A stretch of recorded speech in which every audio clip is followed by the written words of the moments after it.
লালন পালন করে 6টি মুখে একটি করেছিলেন। তারপর ভগবান কার্তিকের কার্তিকে নাম করেছিলেন।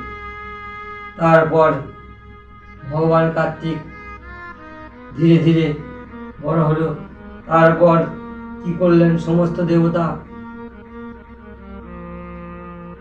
ওই তারকাসুরকে বধ করার জন্য কার্তিককে আহ্বান করলেন। আর আবাহন করে ভগবান শিবকে প্রণাম করে কার্তিককে নিয়ে গেলেন।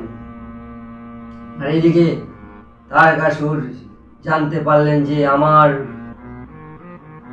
বিনাশ সৃষ্টির কার্তিক জন্ম নিয়েছে, শিবের পুত্র জন্ম নিয়েছে। তাই তিনি বহু চিৎকার করলেন, বহু হাহাকার করলেন, শঙ্খনাদ করলেন।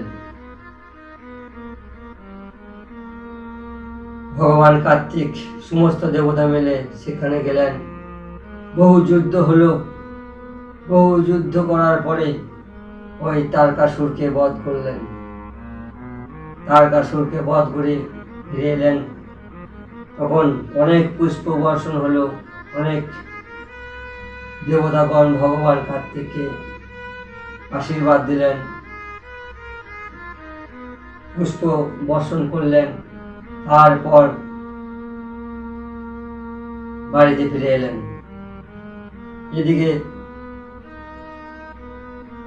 ভগবান গণেশেরও জন্ম হয়েছে। ভগবান গণেশের জন্ম কিভাবে হয়েছে তাও আমি বলছি।